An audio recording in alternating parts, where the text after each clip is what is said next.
Hi, I'm Mike Munderland, and we're here to smash the capital city's trash. Smash My Trash is a revolutionary compactor for large dumpsters, sometimes reducing the volume of waste by up to 70%. This means fewer hauls per month and big savings for your business. Fewer hauls and compacted waste will also result in a positive impact on our community and our environment by taking up less space in our local landfill sites. Schedule your company's free demo today. Call 225-497-0101. Welcome back to the Tiger Rag Audibles podcast. Jeff Palermo along with Todd Horne and Glenn Guilbeau. Joining us now is Caroline Fenton, who is the Yahoo Sports college football reporter. Caroline, thanks a lot for joining us today. And big week in the Southeastern Conference, some mega games coming up here. Let's start it off with the afternoon game. Alabama and Tennessee renew their rivalry. These two teams do not look as strong as they did, say, a month ago, right? You are spot on there, and it is a great slate this weekend. I feel bad for anyone out there that has, a wedding or a pumpkin patch appointment. Truly, you're missing out on a good day. But yeah, this Alabama-Tennessee matchup feels so different than I expected it to preseason and even a few weeks into the season. I expected this to kind of be like an SEC championship qualifier game between two undefeated teams. But these are two teams that have been inexplicably struggling. And I'll start on the offensive side of the ball for both of these teams. Alabama is not running the ball as efficiently and effectively as they should. I mean, they're not a bad rush offense by any means. They're averaging about 5 yards per carry. You'll take that any day of the week. But they've been number 7 overall rush offense in the SEC. They average about 180 rush yards per game. Again, not bad, but they ran for 84 yards against Vanderbilt, so just over 100, and a really close game against South Carolina. And when you have a three-headed monster in Jam Miller and Justice Haynes and Jalen Milroe, one of the most intimidating run threat quarterbacks in all of college football, you should be running the football much more effectively. It should be nearly impossible for defenses to stop a three-headed monster like that. But then you look at the other side at Tennessee, and it's wild to me that a Josh Heupel coached team is winning games because they're running the football and playing good defense. It's wild to me that a Josh Heupel offense with a young quarterback that everyone promised us was the next cousin of Peyton Manning has yet to throw for 200 yards in an SEC game. So inexplicably struggling there. Alabama's defense has obviously been struggling. They gave up nearly 500 yards to Vanderbilt, and Diego Pavia looks like a freaking Heisman contender against this defense. So it's an interesting matchup there, but overall, I do like Alabama to win this one just because with all of the question marks that both of these teams have, who am I going to trust in a have-to-have-it moment? A true freshman quarterback in Nico Iamaleava that hasn't proven it yet, or Jalen Milroe that can kill you with his arm or with his legs. I lean Jalen Milroe in more trust there. But whoever loses this game, they're now the destiny for that team and getting to the SEC championship game or getting to the college football playoff pretty much completely out of their hands. I'm not going to say it's a disqualifier for the college football playoff, but things will feel awfully uncomfortable in either Tuscaloosa or Knoxville, whichever team loses this game, because these are two teams with college football playoff expectations. Caroline, hey, Glenn Guilbeau here. Talking about Tennessee, well said by you, but there was supposed to be this great team, this great offensive team. They're looking like a fraud almost. Why do you think Josh Heupel looks like suddenly like an old-fashioned defensive coach?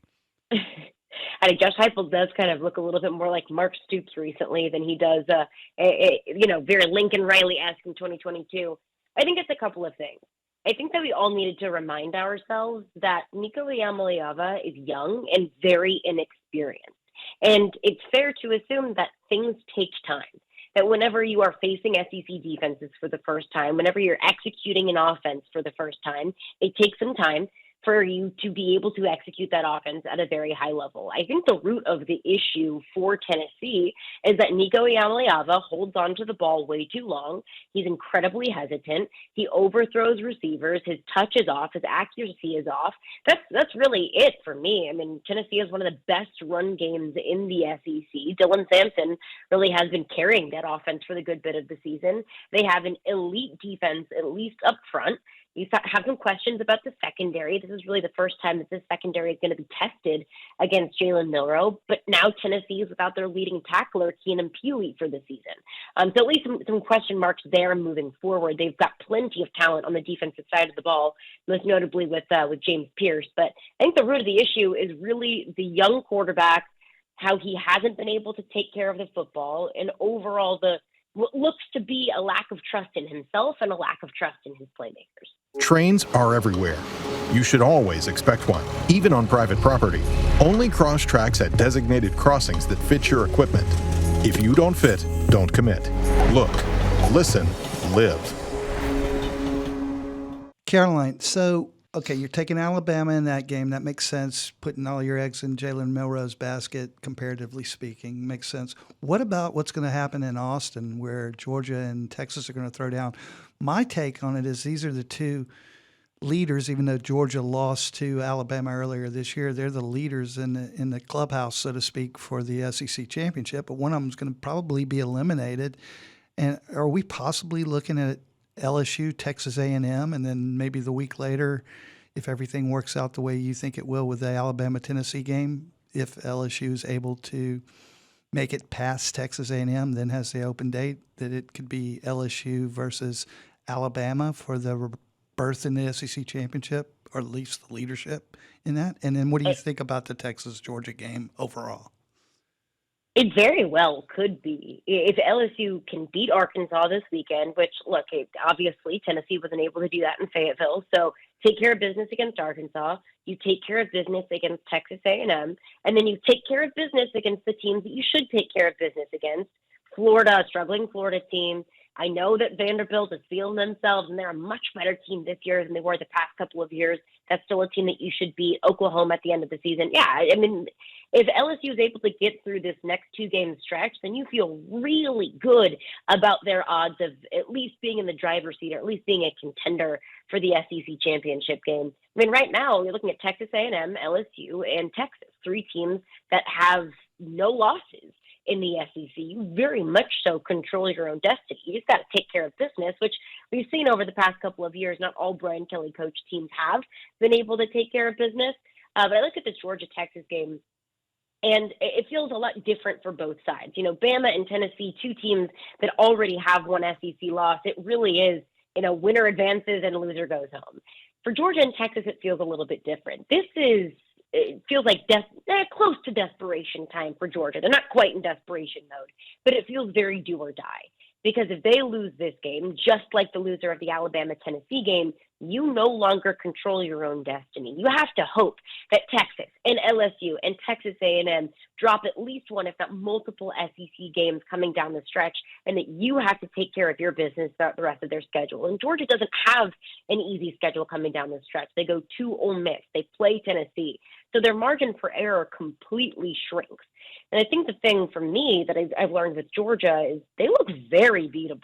They don't look like the 2021, 2022 Georgia teams that it was impossible to move the ball on. I don't see a Georgia team that is elite anywhere. They're very good everywhere. I think Carson Beck has proven to us that he's a much better passer of the football than maybe we thought last season. We saw him throw for over 450 yards against Mississippi State, what he did in the second half against Alabama. But a Georgia team that we've all grown accustomed to being really good at running the football, well, they're the 13th rush offense in the SEC. I mean, a team that we have all grown accustomed to being one of the best defensive fronts, if not the best defensive fronts in college football, is 15th in the SEC in sacks, and they're allowing 120 rushing yards per game. So this just isn't a Georgia team whose strengths are what we've normally grown accustomed to with Georgia. But we also haven't seen Texas play anyone overly intimidating, right? They played Right. Mississippi State at home, took care of business against, I think, the team that we can agree is probably the worst team in the SEC. That's okay. They're rebuilding. And then they played Oklahoma. It's a team that they're familiar with. So I think Texas is going to be facing, obviously, their toughest defensive challenge all season long. I understand Michigan in the Big House is not an easy task, but I think this Georgia team is better than Michigan. So I'm excited to see Texas get tested, but I think all the way around, Texas is just a better team. I think that Texas has a better run game. I think Texas has a better defense. And these are two secondaries that are a little bit questionable. We'll see those secondaries tested this weekend. But overall, I like Texas at home against a Georgia team that I think is still trying to figure out its identity. So how do you see LSU and Arkansas this weekend? Do you think the Tigers can sort of withstand prosperity here and not be complacent and get themselves in the grips of a trap game? Well, they better. They better, because if you haven't, watched this game over the last few years, you know that this is not a team that you can be complacent against. Over the past 2 years, these LSU teams compared to those Arkansas teams, I mean, those are LSU teams that should have blown those Arkansas teams out, but it never could be easy. It came down to a field goal over the last 3 seasons.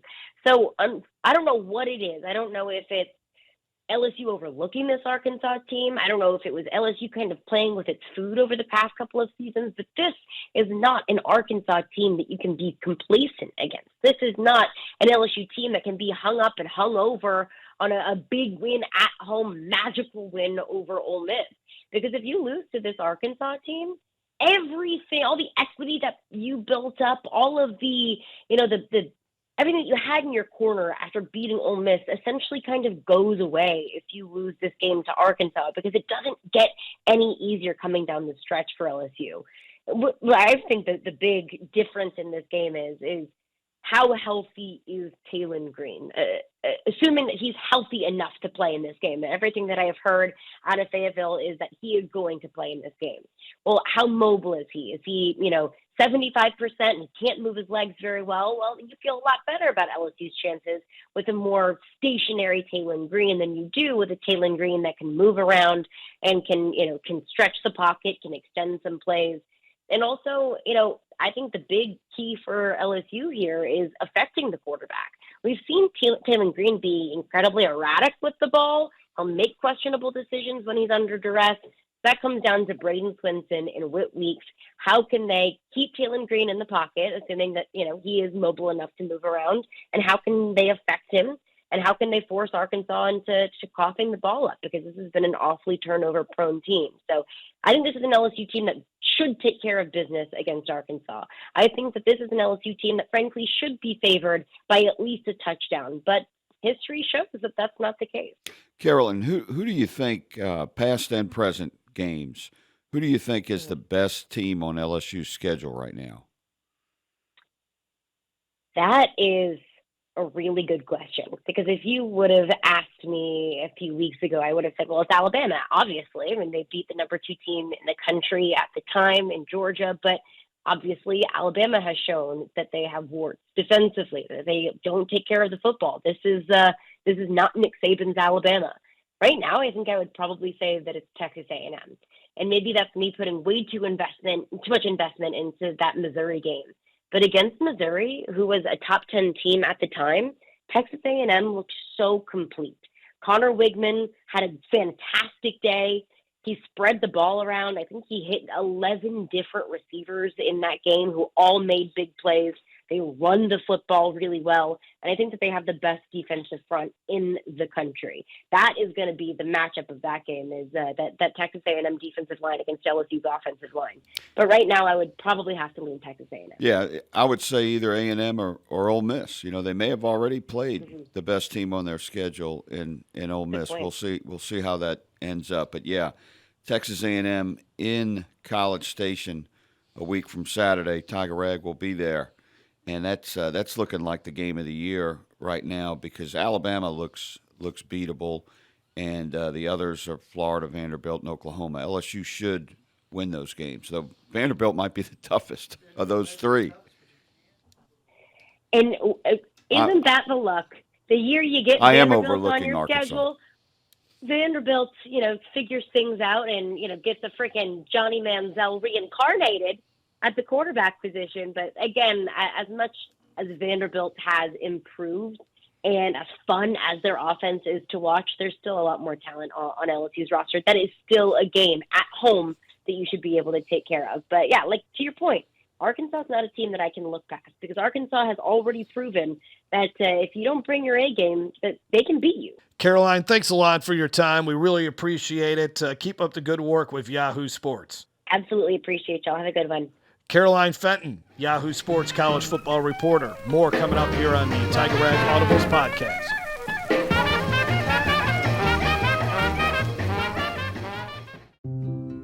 It's time to start betting on yourself.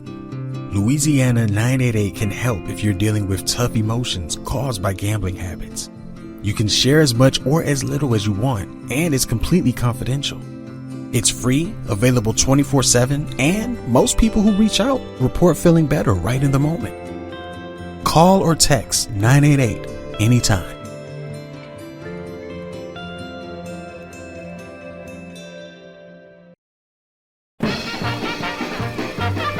Back on the Tiger Rag Audibles podcast, Jeff Palermo, along with the executive editor for Tiger Rag Magazine, Todd Horne, and the editor, Glenn Guilbeau.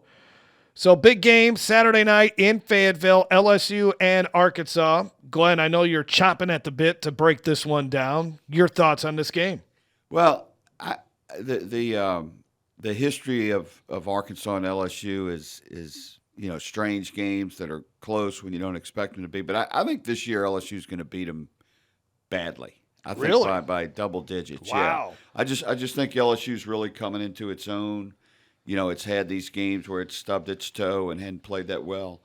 And I think last week was just a huge show of progress against the best team they've played so far. And I think they're gonna live off of that. And I think Nussmeier, he's in his first year as a starter. He's getting better each week. He really showed something to the world last week, recovering from what was a bad game to win the game. The receivers and him are just working so well together.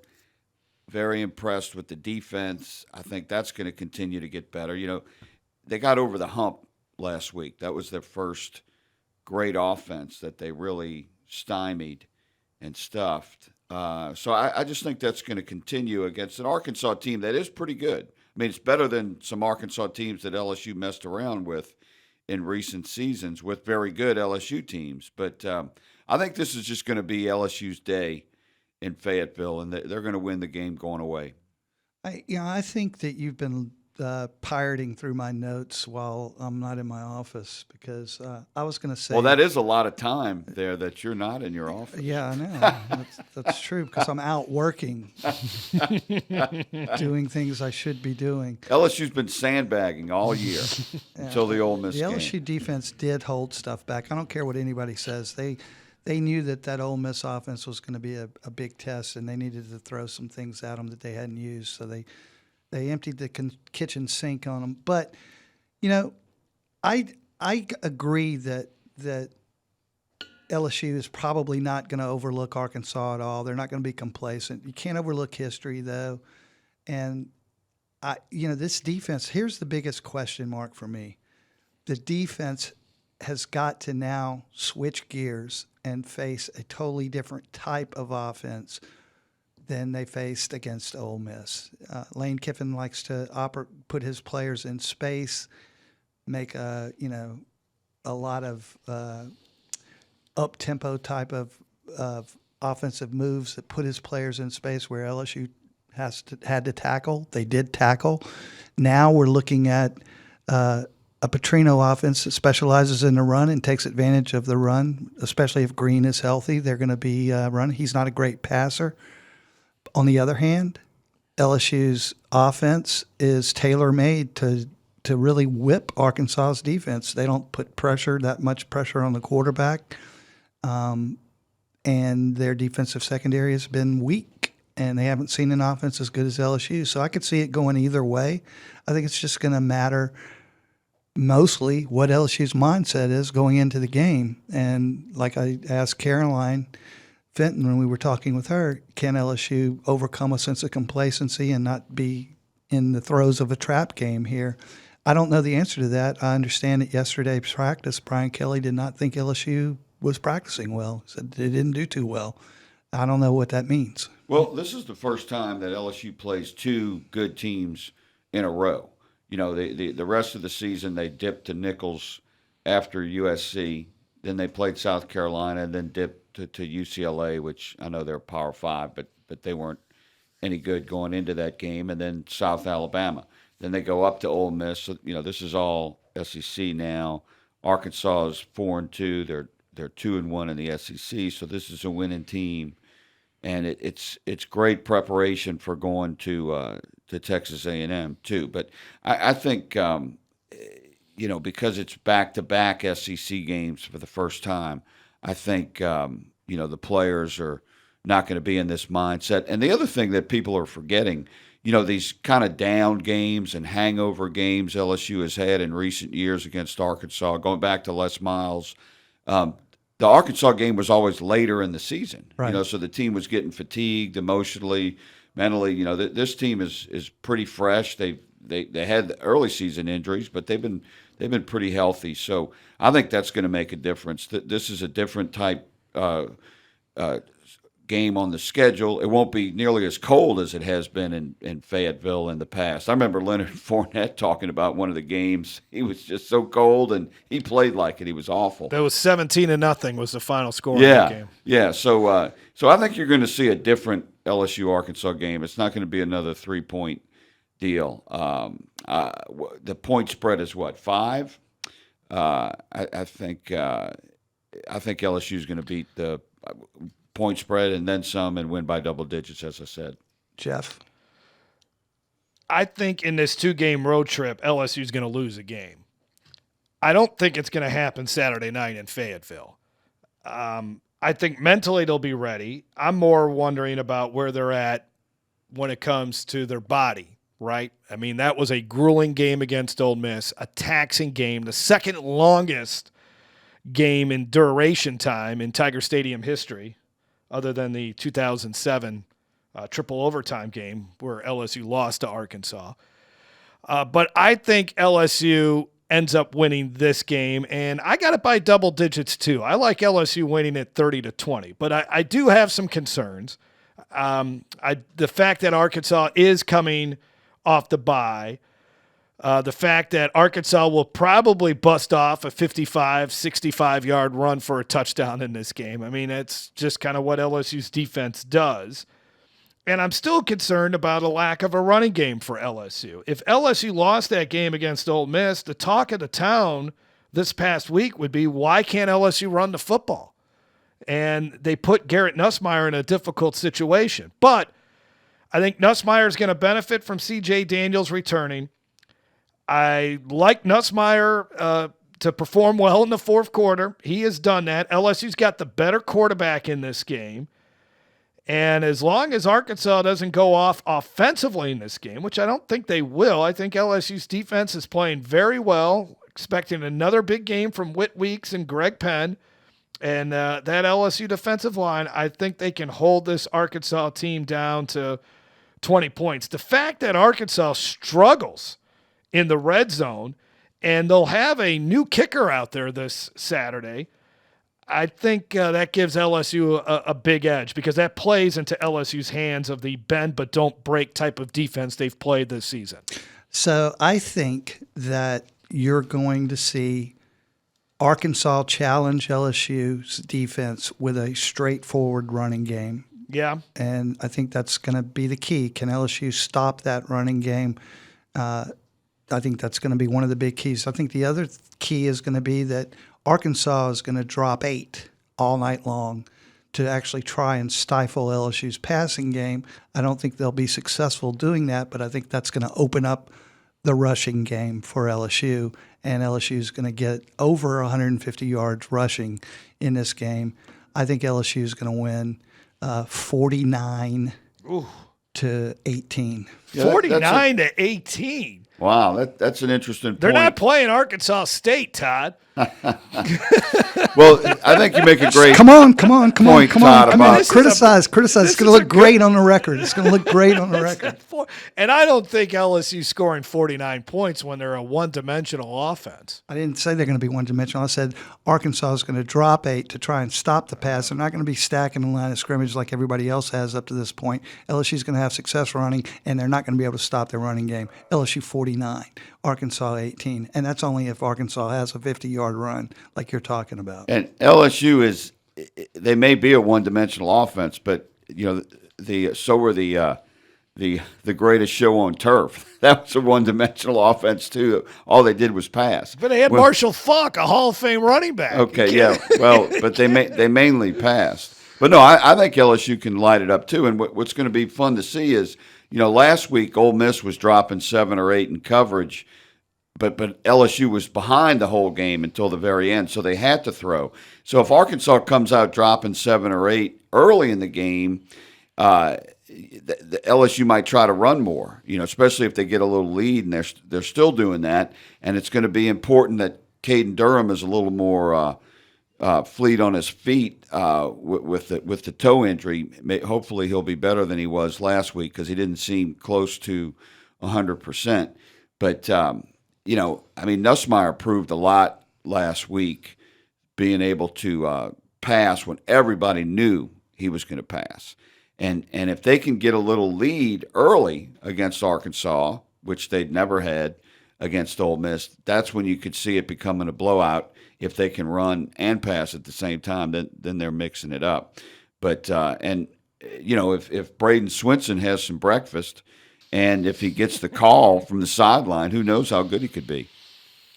Well, that's going to do it for this edition of the Tiger Rag Audibles podcast. For Todd Horne, Glenn Guilbeau, we appreciate you listening. This is Jeff Palermo. Should be a fun one Saturday night in Fayetteville. Stay tuned to TigerRag.com for the latest when it comes to LSU athletics.